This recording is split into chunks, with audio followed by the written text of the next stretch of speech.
Hello students, SCB का question number है 32। देखो इसमें एक सर्कुलर लूप है जिसमें करंट फ्लो हो रहा है 5 एम्पियर, ठीक है। और सेंटर पर जो है मैग्नेटिक फील्ड का वैल्यू दिया हुआ है, तो रेडियस फाइंड आउट करने के लिए कह रहा है। तो देखो एक सर्कुलर लूप यहाँ फॉर्म कर दिए। सपोज करते हैं इसमें करंट जो है क्लॉकवाइज फ्लो हो रहा है, ठीक है।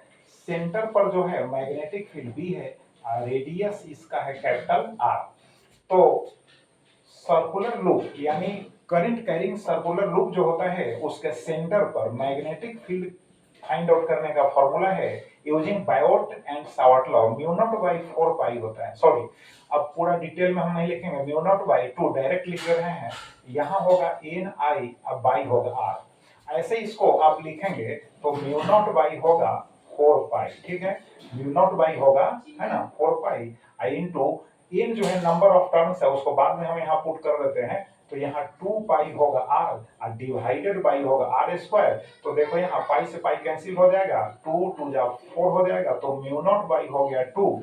यहाँ पर आर तो ये कैंसिल ही हो गया, सॉरी यहाँ पर आई होगा करंट, ठीक है। आई होगा करंट, तो पहले यहाँ पर हम आई को ही लिख देते हैं। आई हो गया इंटू हो गया 2 पाई आर बाई आर स्क्वायर। तो यहाँ पर होगा पाई से पाई कैंसिल हो गया, 2 2 जा 4 हो गया, ठीक है। और आर से आर कैंसिल हो गया, तो आई अपॉन होगा आर। और फॉर इन टर्म्स के लिए हम यहाँ पर n से मल्टीप्लाई कर देते हैं। क्लियर हो गया। तो n का वैल्यू क्वेश्चन में तो 1 दिया हुआ है, तो n का वैल्यू 1 है, तो b इज इक्वल टू होगा म्यू नॉट बाई 2, ठीक है। आई अपॉन होगा आर। अब रेडियस निकालना है तो r इज इक्वल टू हो जाएगा mu naught by 2 I by हो जाएगा b। वैल्यू डाल दो यहाँ। म्यू नॉट का वैल्यू 4 पाई इंटू होगा 10 टू दी पावर माइनस 7 हो गया, बाई हो गया 2 इंटू हो गया करंट है 5 एम्पियर है, डिवाइडेड बाई कितना होगा, करंट हो गया 5 एम्पियर डिवाइडेड बाई हो गया 0.200 मिली टेस्ला है, तो 10 टू दी पावर माइनस 3 हो गया। अब इसको सोल्व करते हैं तो यहाँ हो जाएगा 2 2 जा कितना हो जाएगा 4 हो जाएगा, तो 2 आप इंटू हो गया पाई इंटू हो गया 5, और यहाँ पर होगा -7 है, 10 पर पावर -7 है, 10 पर पावर -3 है, तो हो जाएगा 10 पर पावर -4 होगा और 10 पर पावर -4 होगा। और नीचे होगा डिसिमल को रिप्लेस करते हैं तो 200 हो जाएगा।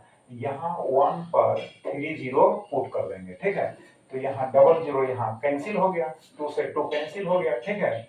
तो यहाँ पर होगा कितना होगा 22/7 होगा, इंटू होगा 5 होगा, यहाँ पर हो जाएगा 10 टू दी पावर -3 हो गया, 10 टू दी पावर कितना हो गया -3 हो गया, ठीक है।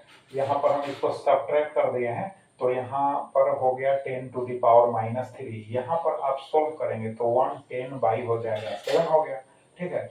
110/7 हो गया, और यहाँ पर हो गया 10 to the power -3, 10 to the power -3। अब यह मीटर में आ गया, बात समझ गए। अब इसको क्या करना है, 110 में 7 से डिवाइड कर देना है।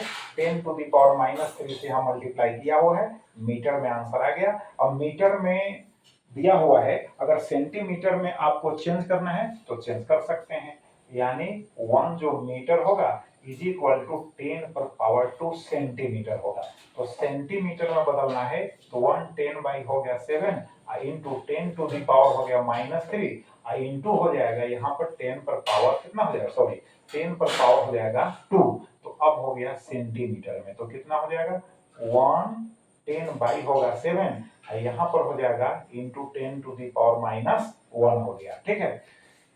अब दिस यहाँ पर सेंटीमीटर हम लिख देते हैं। अब दिस इज इक्वल टू हो जाएगा कितना होगा 11, अब बाई हो जाएगा 7, 11 बाई कितना हो जाएगा 7, तो 11/7 हो गया सेंटीमीटर। अब इसको डिवाइड करके आप यहाँ एक्यूरेट वैल्यू लिख सकते हैं। तो चलो इसको रिवाइज करो। Thank you.